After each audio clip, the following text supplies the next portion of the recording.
There you are. Well, here I am actually. I've been on holidays, so I do apologize for not having wrapped up Sensual Feast a little bit earlier, but alas, things happened in that final week.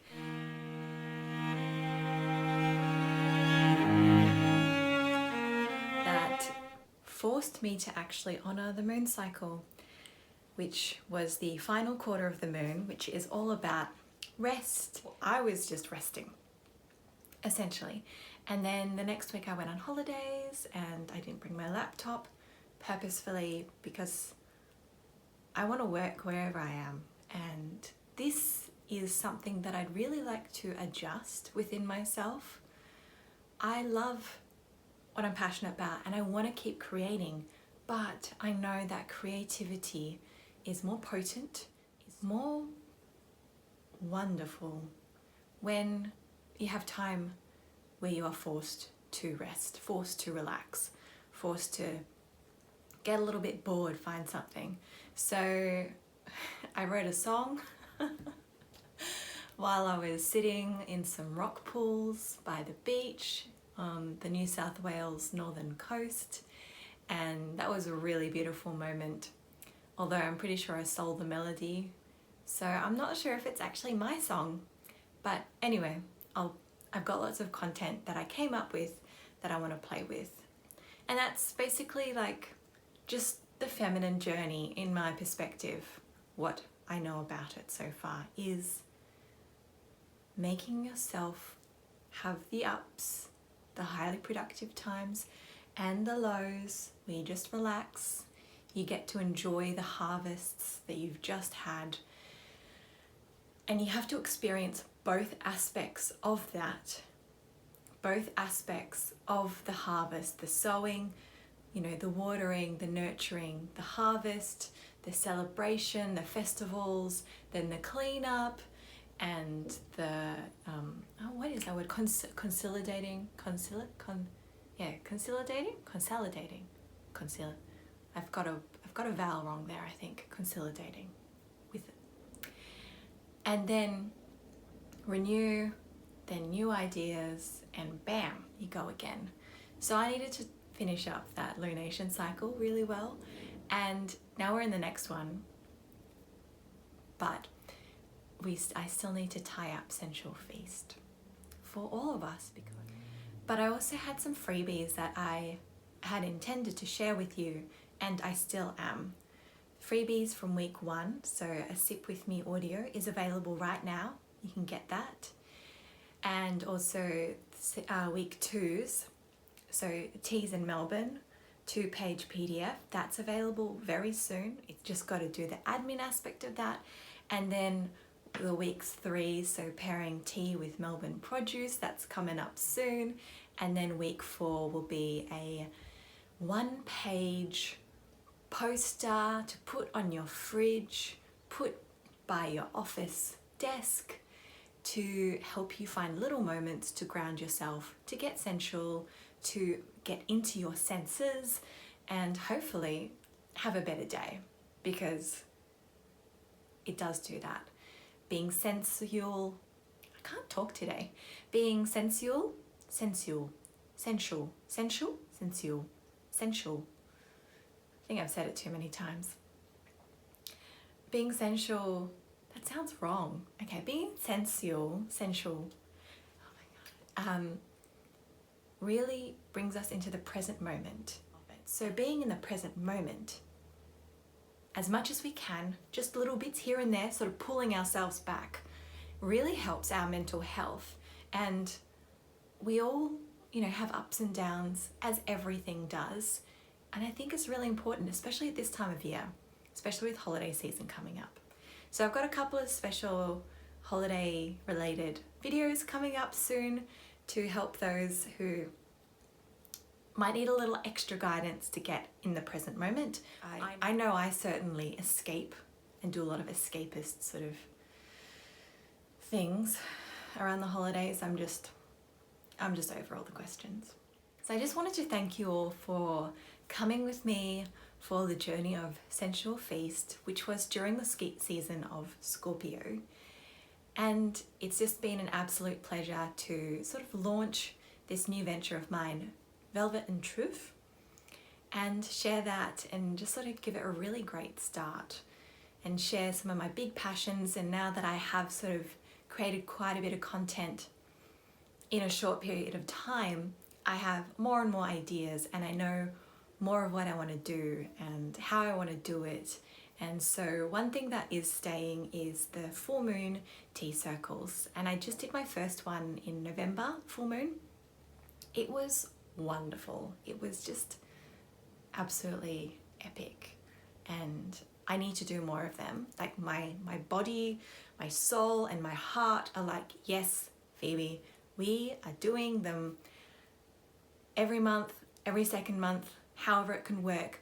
But I want to make it magical.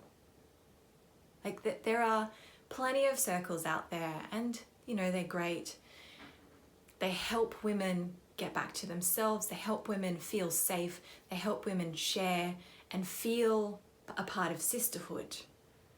But because I'm all about the sensory and the sensual, and like I want to move into more luxury sort of, you know, finessed sort of things, I want to be hosting these in florists. I want to be hosting these in epic venues where it's just beautiful.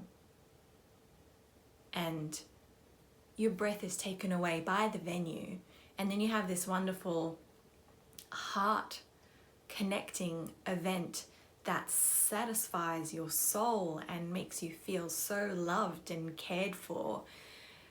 I just think that would be the next level. So I'm very excited to be sharing these sort of next level full moon tea circles, and hopefully we'll be announcing my summer solstice tea circle soon, which would be December 22nd.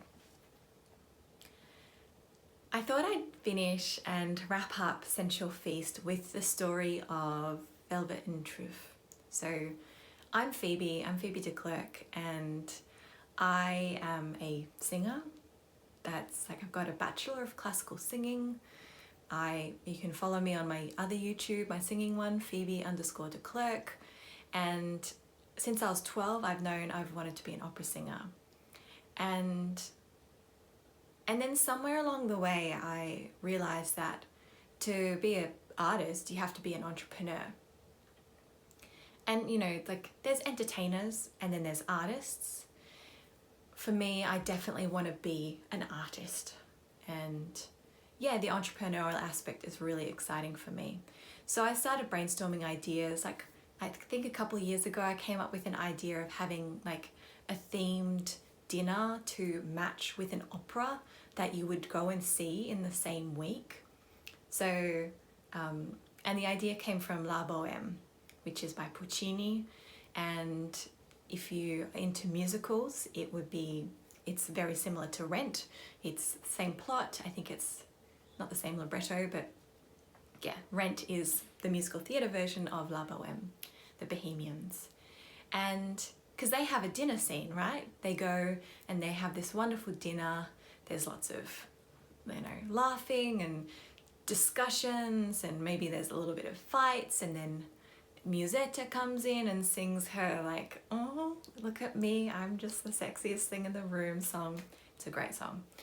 And yeah, and that's a whole experience.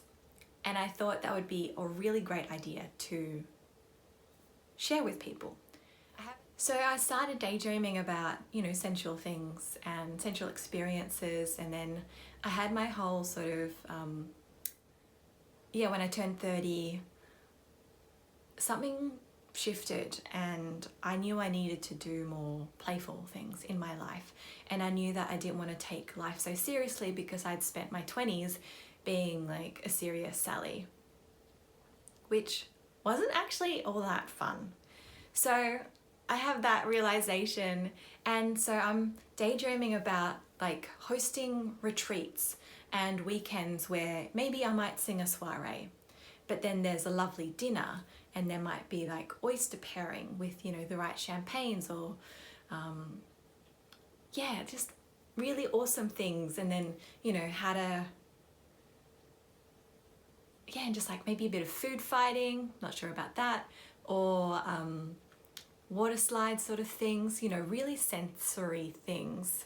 Maybe even if it was like a couples event, maybe some like touching. I love the idea, haven't tried this out, of being fed food and essentially not having to use your hands to eat, and how much I wonder how different that sort of experience would be with eating, taste, smell, because you're not in control.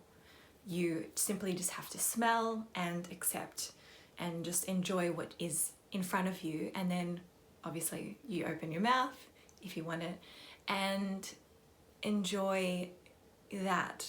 It's just the concept of surrender is something I'm really playing with, and I think that would be really interesting. I also did my first perfume smelling workshop a couple years ago. It wasn't even mine. My housemate was gifted it by their daughter, and she was like, oh, you know, come and do this with me. It's a Zoom meeting, we'll do some sniffing, and yeah, it'll be fun. And it was so much fun. All the perfumes were chocolate related, so it was either like deep notes of cacao, or like, you know, higher, more floral notes of like the milk chocolate, and then the sweetness, and it was very cool, very cool. And so then my brain starts working. I was like, oh, that, you know, let's do this, let's tweak that. Essentially, let's create immersive VIP experiences, and that's where I'm going. Anyway, so I have this whole idea. It took me quite a while to find a name. And Velvet and Truffe, essentially, for me, when I think of Velvet and Truffe, it is, you're in let's just say a walnut forest. Full moon, it's right in the middle of the sky, and she is shining bright. In front of you is a playful, barefooted woman in a deep blue velvet cape with her hood up. She's wearing a really sweet, maybe like cottagecore dress. Yeah, that works. And she's looking for truffles. And she's smelling them, and she just loves the smell of the earth and the truffles, and just the whole experience of being there when it's, you know, full moon, and the moonlit sky, and then the moonlight coming through the leaves, and then the rustling of the wind through the leaves. And to her, that is one of the most joyful things to do. And then she meets a prima donna who probably won't get her feet dirty, who probably wouldn't take her shoes off in the wood, but they somehow have this beautiful bond, and they're introducing new things to each other.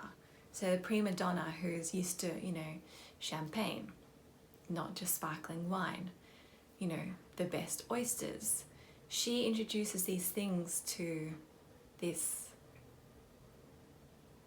yeah, like earthy witch, and the witch gives her some things back, and then this beautiful sisterhood occurs. And that is what it means for me. So even though there's velvet and truffle in both sort of pictures for me, so like the prima donna could be wearing a velvet dress and eating truffle pasta, the earthy witch is also wearing velvet and looking for truffles and looking for treasure, essentially. And I just really loved that imagery, and one day I would like to get that drawn by someone. Yeah, it would be just epic. Yeah. So that's where Velvet and Truffe came from, and I hope knowing what I see when I hear the name helps you sort of understand what I'm all about here, what all the events are going to be like, what the things I'm going to share with you are like. Because there's always the aspect of honoring where things came from. Just death. I love death. And I don't mean, like, I'm not morbid. I just think death is completely necessary in all aspects of life. And because it frees us to try something new. It frees us to start a new venture, grow a new part of ourselves. You know, I think it's really important that, like, death just means change. And doesn't mean that things are gone forever. There will always be memories and snippets and,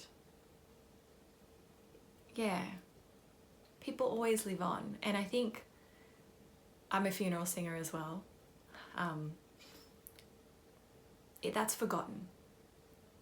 That, you know, the fact that your great-great-grandfather was a voyager lives on in you. It lives on in me. My grandfather was a voyager. And I totally feel that. I rarely spoke to the man, but, like, I really feel that. And so therefore, he lives on in me. The idea of him isn't dead. His genetics are not dead. He's just become one with everything. And yeah, that's how I see the importance of death. From now on, there'll be some tea. There's a couple of first taste videos that you will have seen me drink the tea already. Yeah, just, it's there. That's what's happened. I really did enjoy the final week of the sensual sensory stuff. It was, I mean, it's not stuff, sensual sensory habits and rituals. Being, it's just a state of being, right? So I would love to do more of them and, yeah, get to know you guys better, because I really would like to nurture this channel extremely well and see where it grows.